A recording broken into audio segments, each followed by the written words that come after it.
Max shows you. Thank you, Chris. Well, welcome everyone then. To today's Executive L&D Round Table. Today's topic is going to be about how to leverage the power of generative AI in learning and development. And we'll actually have a demonstration, a live demonstration of how to use generative AI to create an e-course and to perform a learner assessment later on. 1 second. There we go. Just there's quite a few new faces on here, so I'll just give you a quick rundown of what today is going to be about really and how it's structured. So we host these L&D Executive Round Tables as regular networking events, so once a month usually, for the L&D community. And so who are usually the attendees? It's sort of in the title, I guess. It's usually people from the L&D space, so high-level learning and development professionals from corporate space, but also trainers or coaches or L&D service providers, as well as sometimes C-level executives or team leads that maybe want to get some new ideas and some input of maybe how to tweak their L&D practice or how to bring it to the next level as well. They're always welcome to join as well. And the reason we're actually hosting these events is that we ourselves were looking for, I guess, networking opportunities and events in the L&D space that you can join and not just listen to a presentation, but to really be more interactive with the whole audience and with all the attendees.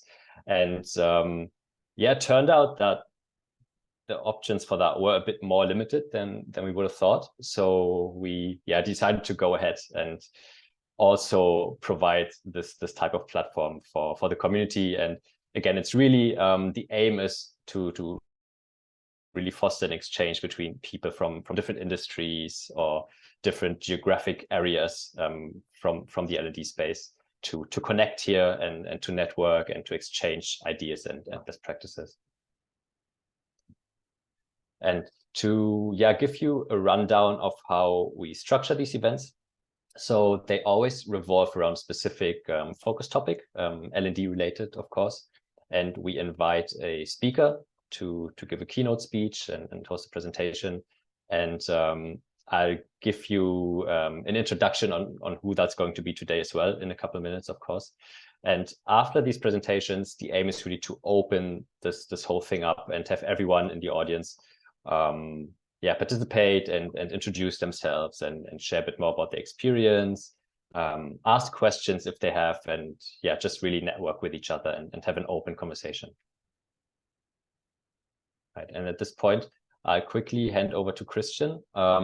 He's the founder and CEO of Blue Elephant Solutions, and he's going to give a brief introduction as well on who Blue Elephant Solutions are.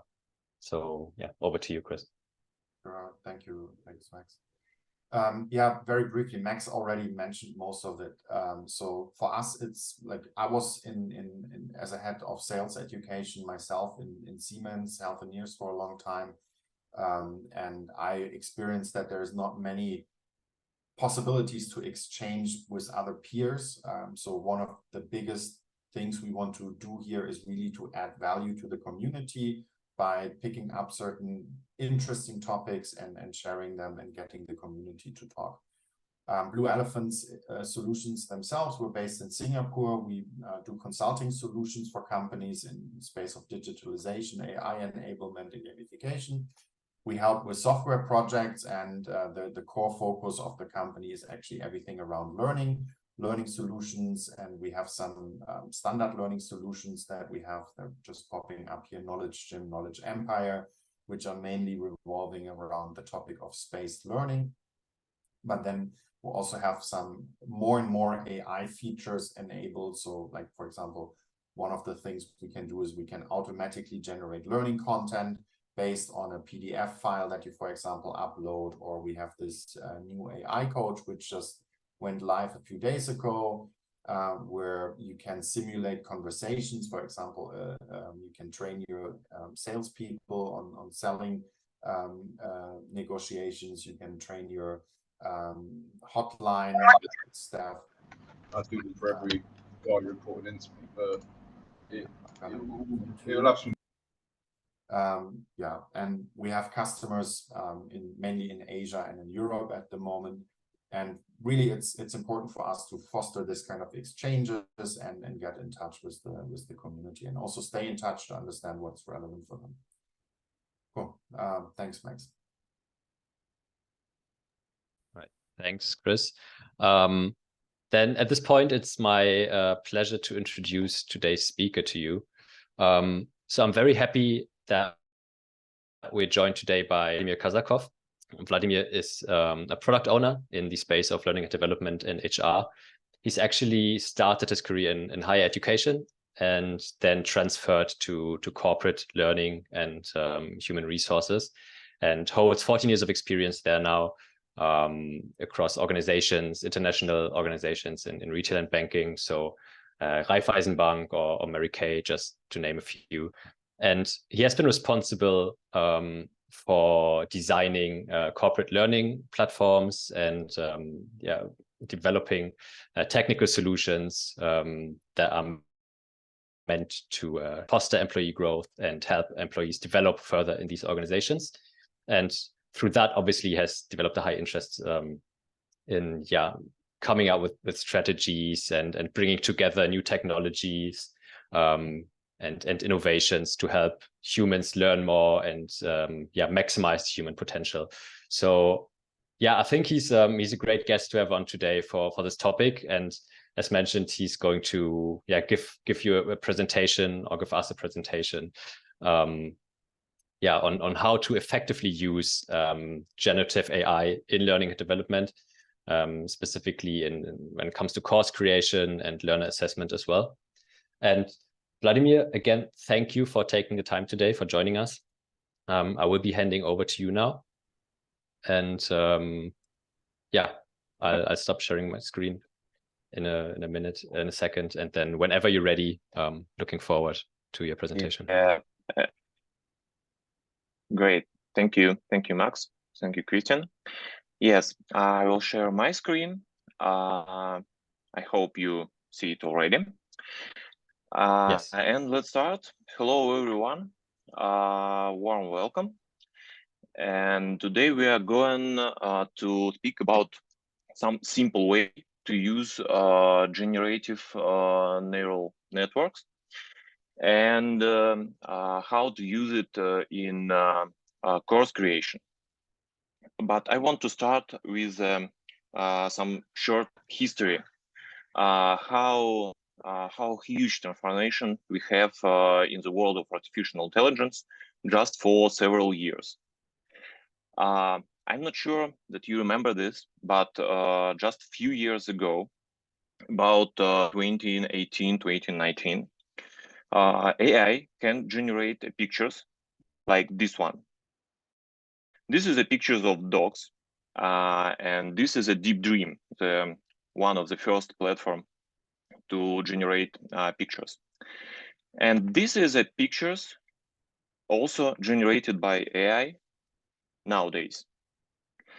Just several years, and we have a huge step from these pictures to this one. And this is a good example of how fast AI grows. The same was happened with large language models. About large language model we will speak today, but much more faster. Just in 1 year, 1 year ago, we have a text generated by AI, but it's completely nonsense. And now we have a really great opportunity to create a good content, good courses, and ask questions and have answers. All other presentation will be go in a ChatGPT because it's just a simple way to get access to the large language model. What makes this network so special? Because they are learned from a very data, and they can create something completely new. Again, as an example, few years ago, to create some AI content, you have to gather a big team with a high technical skills, Python, data analytic, Python developer, data analytic, machine learning analytic, so on, about 10 persons, just to make something with AI. And now you don't need anyone. You can write a prompt, some instructions to the AI with your own language. Doesn't matter what language you speak, AI can understand anyone. And this is a great brainstorming body for educators. Also, we have get a ton of information, come up with fresh ideas, creative ideas, and they even can help us with a task that used to eat up a lot of our time, and we can finally focus more on our learners. So let's start with the first example. My colleagues that start explore AI, starting from asking ChatGPT something like, create a plan of e-course about something. Let's take today this as a first our example. And let's take them of time management, just because we, all of us, can understand when a course about time management is good or is not good. So let's start.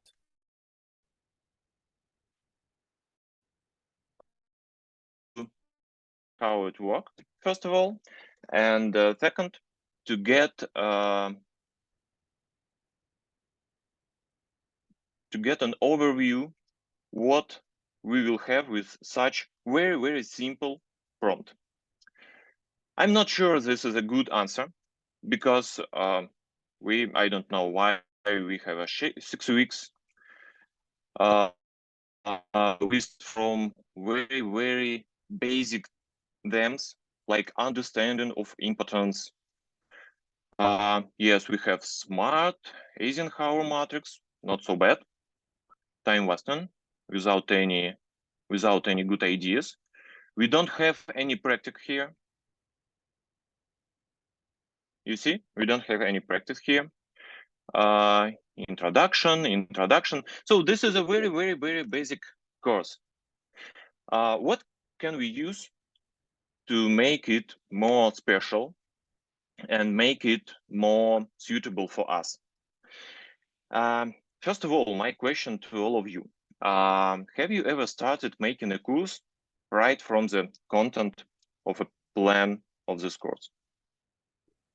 Yes, I have. I'm doing it now. Yeah, so I tend to pick side. I'll tell it like if I want it to be one session, how long I want it to be, or if I want it to be multiple sessions. So I'll give it some instruction, but then I tend to then go, oh, I like that bit. Give me the full presentation details for this, including the transcript. But I still have to obviously edit it and pick what I like from it. That tends to be how I do it, in terms of pick the bits I like, and then, or tell it I want a slide on this, write me a slide on this, or whatever.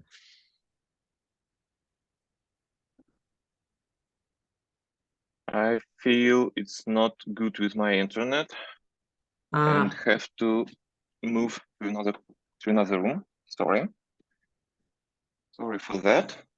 Okay. So I hear that you start prompting from a plan, but I have one answer to you. Do you already know your participants, your learners, your organization, and your needs? Yes. I don't necessarily know individuals, so I don't always know the individuals that well, but I know I know the purpose of the session. I train recruitment, I know that very, very well. So I know my industry and what I'm delivering very well. There are some aspects of the business that I will need to train on that I don't necessarily know.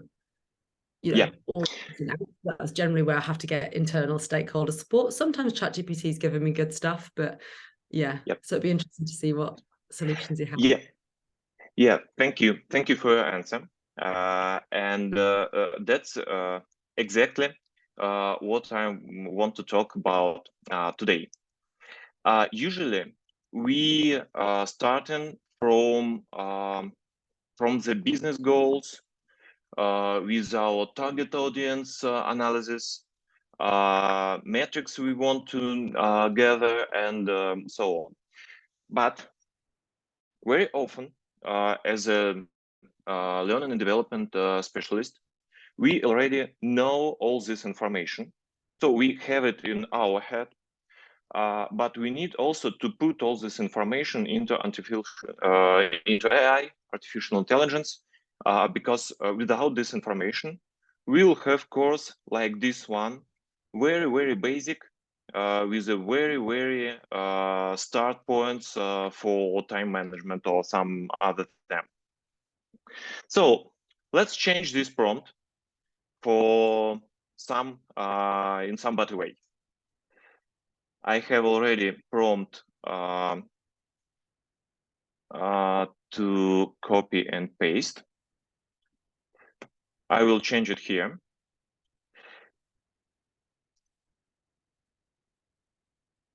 And we have to enter some information about course. We decided will be time management. And our company, yes, we have to give some information about who we are, because time management in the bank is not the same as time management in retail. Time management in retail is not the same as time management in, I don't know, delivery service, and so on. Let's imagine that we are a bank. We have to give here much more information. Which bank, how we work with our clients, and so on. But today we will stop at this short overview. Okay, first question I ask is business metrics. Because business metrics is usually where I start. What I need to measure, what I need to get to say, yes, this course is a good course. And we have time to completion, task prioritization effectiveness, meeting effectiveness, how we can measure it in Outlook or Google Calendar to track meetings. Okay, usually we can't do this because not all our LMS can integrate with Outlook. Very interesting procrastination rate with the surveys. Yes, we can take a survey after a course in 1 month or several months and ask our peoples to answer. Time allocation, but take time. Distraction rate, very interesting idea. And project overruns, utilization rate, skills improvement. Yes. So we need to take some metrics from here, which we supposed to use in our project in future. Let's take procrastination rate. I like it. I really like it as a course result. I will copy it here. And distraction rate. if we want, we can regenerate this response. Time to completion. I usually create 3 to 5 answers just to see some new ideas. Focus time ratio, also very interesting if you work in a bank and if you create a course for developers, for example. Focus time ratio is a rather interesting idea. Deadline, collaboration time again, and some productivity index. Okay, let's take these 2 ideas here and add this in our first prompt. So our way is create more and more details in our first prompt. Our goals is, I also will copy paste this, reduce procrastination rate and distraction rate. We can use any other points here, but let's start from here. Okay, and our next prompt, who will be as a participator of our course? Who will learn? I ask to create 5 personas that we can use for course creation. It's like our target audience interview, but sometimes we don't need an interview, we just need to put some information. Usually we already have it and we don't need to generate it. But today I will generate just because to show you how it works. Bachelor's degree, limited understanding, moderate understanding, interest of leadership books, balancing multiple responsible. Let's choose someone familiar with the digital tools.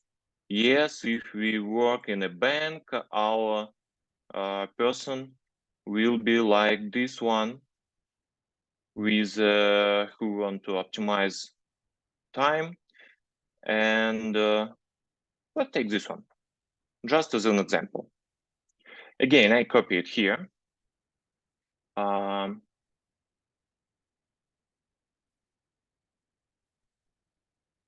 And create it like a prompt detail in the future.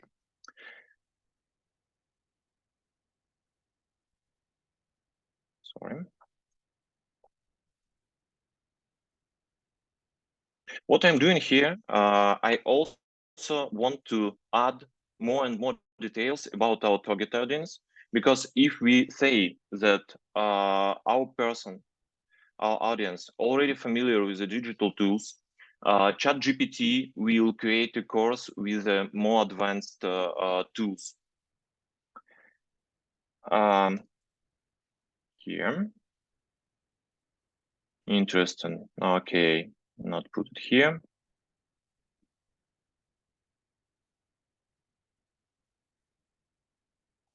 And challenges. Let's take this one. I suppose that this is a good person for us, for our test course. I will also copy some instruction here. Our course is for, we don't need a name or something else here, but I hope you notice that our prompt gets bigger and bigger. And now we're going to create a list of education outcome. What goals can be achieved or some knowledge gathered. And let's look for a new answer. And yes, I always change a first prompt just because ChatGPT very often adds some lines like, of course, I do very happy, I hope my answer will help you, and so on. So just to turn out all these answers, because if we ask second questions, all this text will go into next content as a context. So yes, we have effective prioritization. Great.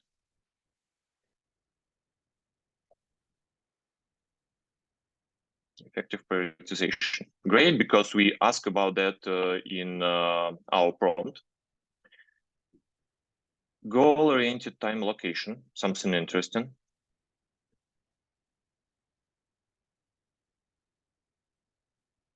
I'm not sure about mindful focus. Will we take it? How do you think?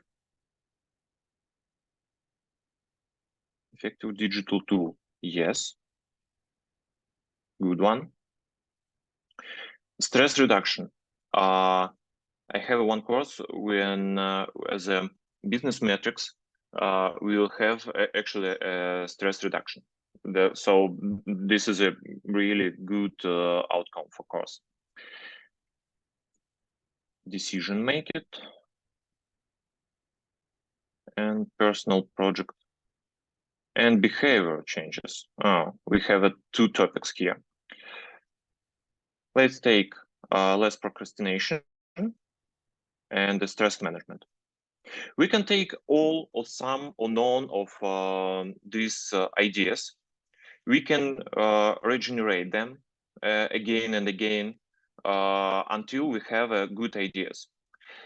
Why we used to generate it with a ChatGPT? Because these words will be later used in prompts, and these words from ChatGPT work better than our words. ChatGPT generate them, and ChatGPT will later use in next prompt. So our learner will be able to use effective prioritization, goal-oriented. It's okay. And now we have almost ready to get a plan for topics for the field structure of a course. Let's look what we will have.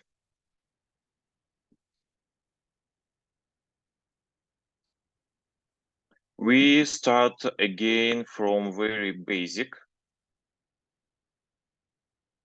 Identify personal time management. Again, smart and Eisenhower. Okay, almost the same. Time blocking techniques. We don't have it in a first answer, and this is a good techniques we have to use. Allocating time, okay. Time management apps and software, we also don't have it in our first answer with a simple prompt. Distractions, yes, we have the same. So these Pomodoro techniques, I don't remember, I suppose we have Pomodoro techniques technically in the first answer. Procrastinations, 2 minutes rule. It's a very good rule, and I'm glad we have it here. This is a good point to our course. Impact of stress, mindfulness for stress reduction, okay. So this is our new course look like. Let's try a second time. Again, descending. Eisenhower and smart, okay. Time blocking again. Pomodoro techniques again. Project management tools. This result is much more stable. If we regenerate our first result, it will be different from one time to another. And now we have it much more stable. And this is how we can adjust our course and our topics for our target audience and our business. Of course, in this example, I entered just a bank and choose some examples for our goals, audience, and outcome. In real project, usually this I take from real persons. And this is from some quiz I sent before starting to create a course. What learners want to know. So this is our first example. I don't feel this course is much better than the first one, but it is absolutely much more suitable for this situation. And let's speak about second example. But I have a question, Max. I suppose we take some more time. I don't remember when we start. How much time I have? Maybe about 5 minutes. Yeah, I think 5 minutes would be okay. Thanks. Okay, thank you. So the second example is the knowledge assessment and grading and feedback. Lots of in my last work, lots of learners and lots of essays they sent to our trainers, and trainers was swamped up with the process of grading. It took up very much time, too much time, and too much energy. They have to read all essays like a quiz answer and give feedback, correcting, reading. It's quite a process. Yes, we have a special LMS. They have an emails when they have new answers, and learners have an emails when trainer given a feedback. But even in this way, think about it. If you are a learner, you finish a test, a quiz, but you don't know how you did, and have to wait until a trainer have a time and give a feedback. It's frustrating, and we gather this frustration from our students, from our learners. They checking their email every few minutes, hoping for some feedback, and that's not a great case for us. So we came up with a solution. We decided to use an AI to make things easier. No, we still must to check all answers and all feedback, but live trainer. But it take much less time, and learners can see some preliminary mark for test just after finishing in less than 1 minute. But we show a special robot symbol in our learning management system, while trainers was not agreed with this mark. How our prompt look like? Unfortunately, I can't share a task and can share answers, but our prompt look like. You're a trainer in a banking product. Your main task is to assess the accuracy of the response, review questions, and we give a question here. This is an absolutely and fully automatic process. Examine the answer. For all our questions, our trainers have to write some tips to pay attention to. And we ask an AI to rate an answer from 1 to 10 and give a feedback. write recommendations, how to improve answer, and so on. This is a banking process, so we ask our learners to describe how will they work with a special type of clients, with a special type of questions, and they have to write down a rather big essay. This process, and yes, we give an answer format just because we need to parse it on LMS site and process with some automation. I just send it to show you how it looked completely. What we have learned from this project. Cool part, AI is very quick, and when you submit an essay, you get an answer and recommendation just in less than 1 minute. But we encounter several problems. Firstly, models like Llama from Meta don't give a very good answer, and we have to use ChatGPT with an API. It's not very good just because we already start our discussion before. We have to send some information outside from our organization, and we want, of course, to have it all inside. These models like Llama is not so good for this moment. Secondly, our trainers have to write these tips to pay attention to. Yes, we added into the prompt. It's not a bad idea because while they writing these tips, they also have a good insights for themselves, but it's a big job, very tiring, not very big.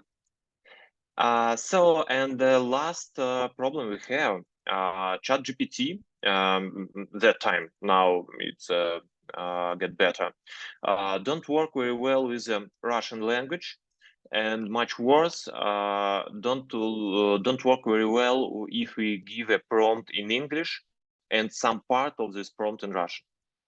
So we have to make a translation before we send this prompt. We have asked him to translate and then gather it into the prompt. And also, our main insight here, we find if you don't show any flag that this answer was received from AI and waiting for checking by live trainer, user feel and it's very nervous for them that they receive something wrong, or wrong grade, or wrong feedback and recommendation. They feel it, and I want to underline this idea and this insight that if you have some AI content, you should always mark it with some symbol or text that this is from AI. That's all my examples for today. I will stop share and give the microphone to Max and Christian again, and we'll be glad to participate in the future discussion. Thank you very much, Vladimir. I hope everyone can see my screen again. Back to the presentation. Great. Thanks, Vladimir. Thanks for this demonstration of technology that I think is omnipresent at the moment. So great to see some insights in how to tweak it.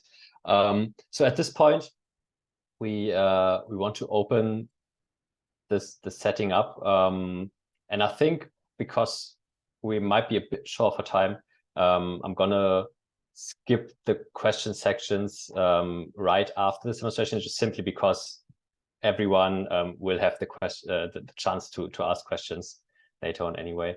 So basically what we going to do now is really have like an open session for everyone to communicate here and give their thoughts on things and ask questions around the topic or give their input on it, ask questions about the demonstration they saw just now.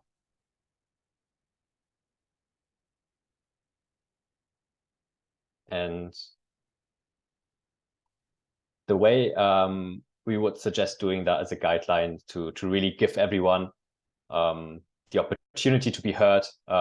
Maybe you can all just state your name quickly and just introduce yourself, really who you are, what you're doing, maybe what are some projects that you're working on, what experience you might have had with this specific topic as well, or maybe you're planning on diving into that a little bit. And of course, any tips and tricks you've encountered and any questions that you have as well.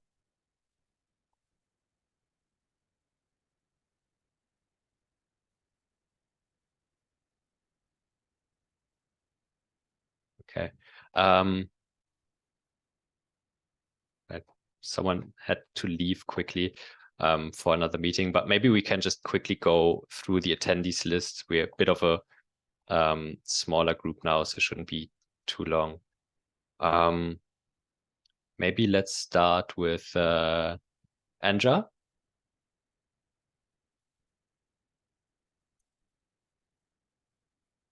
Hey, Anja, can you hear me? Yeah, sorry. Yeah. Hi. Hi, hello, how are you? Hello, everyone. Not specific questions from my side, so not something in particular. Yeah. Are you using ChatGPT somehow in your current work?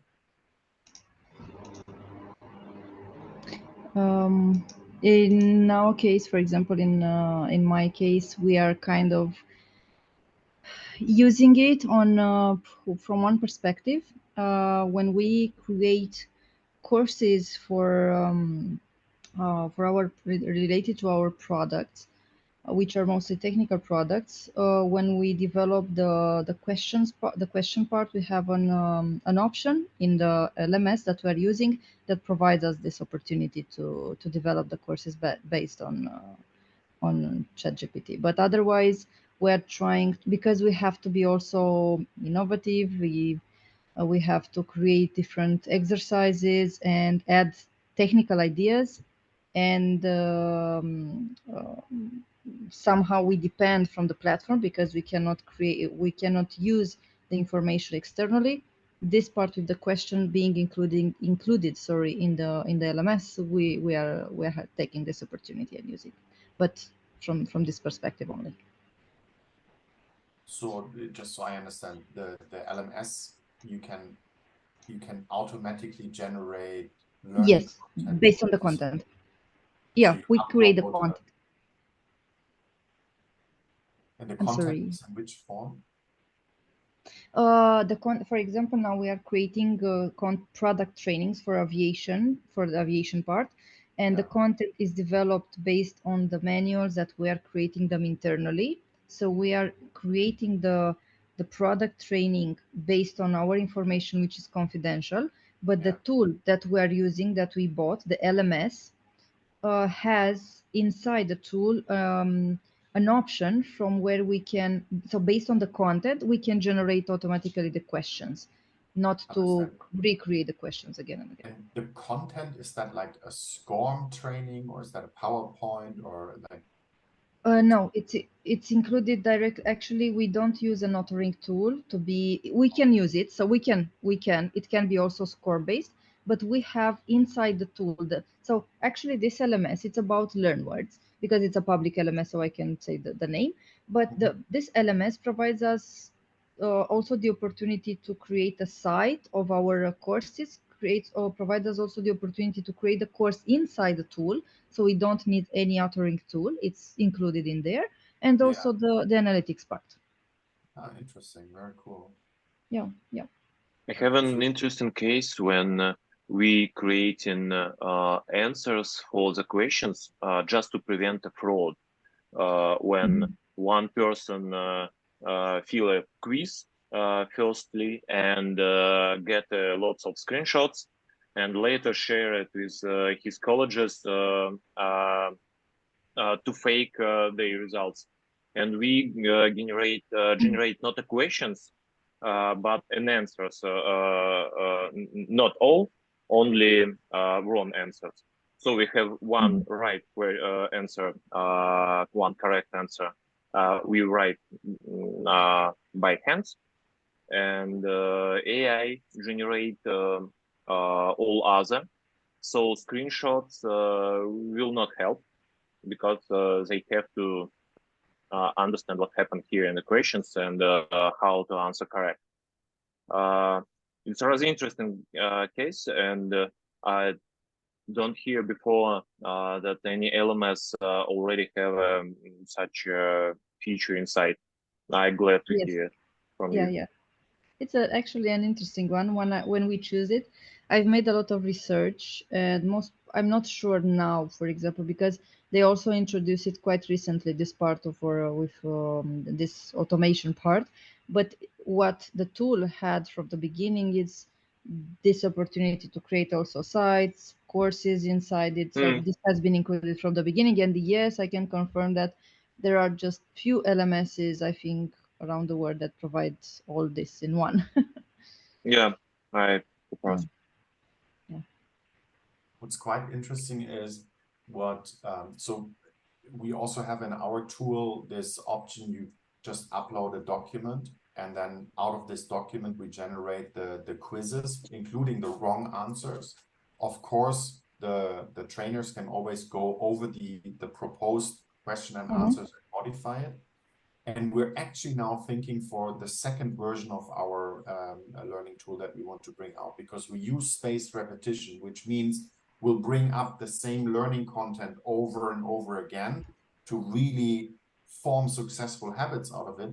But it's boring if the questions and the answers are always the same. So we're more focusing on saying, what's the topic that the person should repeat?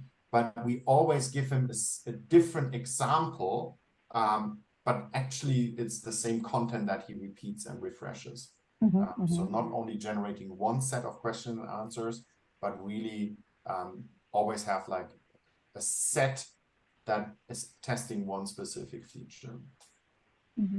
Cool, but good to hear that others also have this. Yeah. Feature. Yeah, interesting. I think, Vladimir, the future with AI in learning and development, I think it's so powerful. There's so many things. One is, of course and content generation, but you can hyper personalize the content like you just did with this one persona. But let's imagine you have a learning management system where you have the information about this persona and yeah, absolutely, individual learners, and you customize the content specifically for them. Or we're talking with companies, they do when you do mobile learning and you have your mobile phone in your hand while you do some learning, they activate the camera to check the facial expressions of the learners to understand, are they understanding the content, or do they have some issues understanding it? And so there's so much possibilities in the future, I believe. They look at us. Yeah. Yes, I feel that AI will be now alive like I don't know, mobile phones. All have mobile phones, and all will use an AI in them. So let's look like this. Absolutely. Cool. Good. I see that most of the other participants sadly dropped out, because I always believe that's the most valuable actually session where everybody share their experiences. But it might have been also they need to prepare for other calls or don't want to share. That's also okay. I would say we wrap it up. Vladimir, thank you so much for sharing this insights. I totally believe prompting is the big art in the future. When you talk with AI, to really get the prompts right is the difficult thing. And Andra, also thank you so much from my side to share your experiences, and I'm super happy to catch up with you after a call and share some more insights if you like. Yep. Welcome. You're welcome. Thank you. Yeah, good. Thank you Thanks. also, Max Thanks, and Vladimir. Christian. Thank you to gathering all us here this time. And thank you. Cool. Thanks so much. Thanks, Thank you, Vladimir. everyone. Thanks, Andra. Good Have a nice seeing day. you. Thank you. Bye bye, everyone. Bye bye. Bye. Bye. Take care. Bye-bye.